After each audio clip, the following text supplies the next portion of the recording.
Very pleased with how our guys came out. You know, it was a big rivalry. Great atmosphere. The crowd was very engaged. We came out and gave up the opening kickoff. Special teams didn't play very well tonight, so we had to get that corrected. And we had way too many penalties. But I thought that our 1-0-1 defense came to play.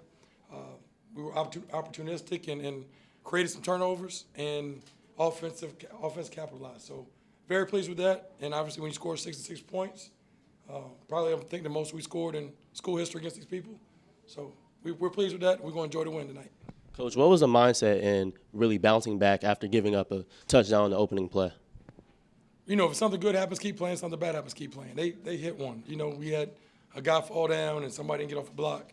We knew we could get that corrected. So we weren't going to panic or anything like that. They made a play, and we gave them a touchdown to start the game. But, you know, we didn't panic. We didn't panic, and we didn't let them have momentum. So they made a play, and we came back and we capitalized the next series. Did you see a game like this coming, Coach? I mean, you guys seem pretty excited to play tonight. Yes, and I was very nervous because I felt a little too good about it. You know, usually you got a lot of stuff you're concerned about, and you can't have sleep at night. But I felt really, really good about the game. I felt really good about our game plan. And we had a bunch of guys hurt that didn't play tonight.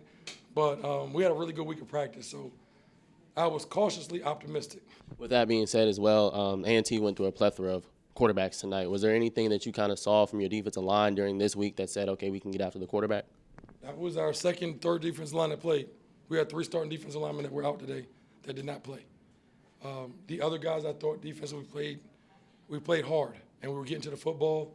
You know, you hate to see guys get hurt. I can't stand to see guys get hurt. But, you know, we were flying around to the ball, and, you know, we're getting hands to the ball, and unfortunately they had 1 or 2 kids to go down.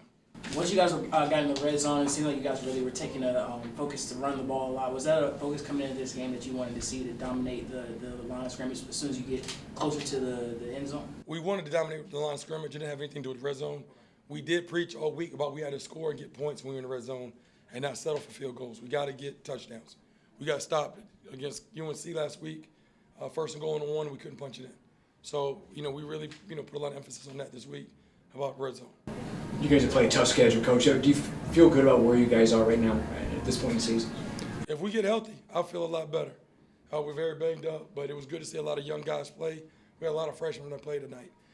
So the guys are starting to get a little bit healthy. So hopefully tomorrow with Doctor's Clinic, we'll get 1 or 2 guys back this week. But I'm tough. I knew the tough schedule was going to challenge us, and we were challenged, and we still got a lot of meat left on that bone. So it doesn't get any easier, but we've gotten better week by week. The alumni will be happy with this win. Does that make you feel good too, Coach?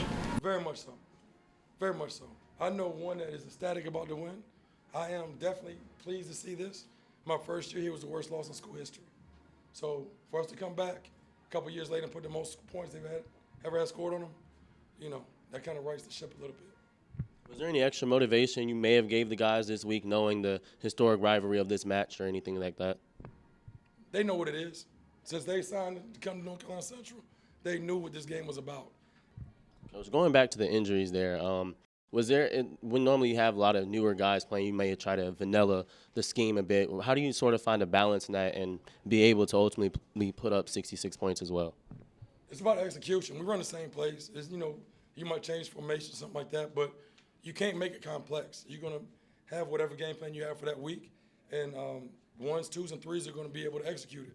Bottom line. So we talk about depth, and guys have to be ready when their number's called. So guys got an opportunity to play, and they capitalize. So it was good to see that.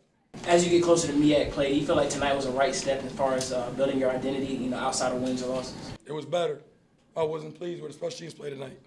Special teams must improve. Still some other things, offense and defense, that I thought we could improve on. Obviously, like I said, we had way too many penalties. So it's plenty for us to improve, for us to get corrected. We got to get better next week because we have a tough Nova State school team coming up. But we're going to enjoy this win for about another 12 hours, and then we're going to get back to work in the morning.